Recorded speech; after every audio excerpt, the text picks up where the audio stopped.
Hey guys, so here we're given the volume of a prism and we need to find the dimension of the missing variable x in this situation.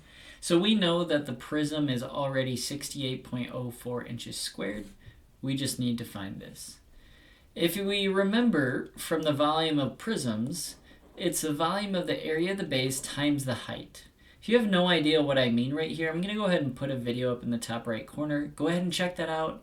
It'll just give you some brief details, how to find the volume of a prism. It'll be really helpful. But assuming you know that, we're going to go ahead and we're going to work with our equation. So normally we would have exactly what the base and the height is, and we would calculate the volume. But now we have the volume, and we have what the base is, but we're needing to find out what the height is. So let's fill in what we know. First and foremost, let's go in blue. We know what the volume is. The volume is 68.04 inches squared. So I'm going to go ahead and I'm just going to write in 68.04. And then for my base, let's say it's in red, my base is the faces that are opposite, parallel, and equivalent to each other. And in a triangular prism, the only shapes that are opposite, parallel, and equivalent are the triangles. Or one trick is, if you know this is called a triangular prism, the bases are going to be triangles. Makes sense. So I know that the area of the base is going to be whatever the formula for a triangle is, which is base times the height of the triangle divided by 2. And in this situation, my base of my triangle is 6.3. The height of my triangle is 7.2. So I can just write that in right now.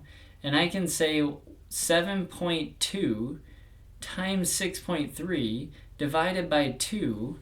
If I calculate that area of that triangle, I get 22.68. So I'm just going to write in 22.68 because that's the area of my base. And now we're just trying to solve for the height. So let's go in green. The height, well, we don't know what the height is. That's what we're trying to solve for. So we're just going to write down that the height is x, which is what it is in the picture. And now we just have to remember from algebra, what do I do to solve for x here? If I have 22.68 times x, well, how we get x by itself is by doing the inverse of the operation that's happening here. And since it's 22.68 times x, I'm going to divide by the number that it's being multiplied by, which is 22.68. And then I have to do it to both sides since it's an equation. And so the 22.68 and the 22.68 will cancel because they simplify down to 1. And then my final answer is going to be x is equal to whatever 68.04 divided by 22.68 is. So if I go ahead in my calculator and do 68.04 divided by 22.68, I get 3.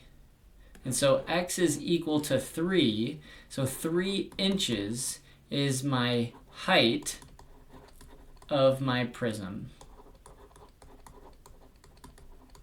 And you may look at me and you may say, height? Well, this isn't 3 inches tall. This prism is 7.2 inches tall. Well, keep in mind in our volume formula, the height of the prism, when we say height, it is referring to the distance between the bases. So height in the volume formula is the distance between the bases. Keep that in mind. It'll help you out when you're calculating.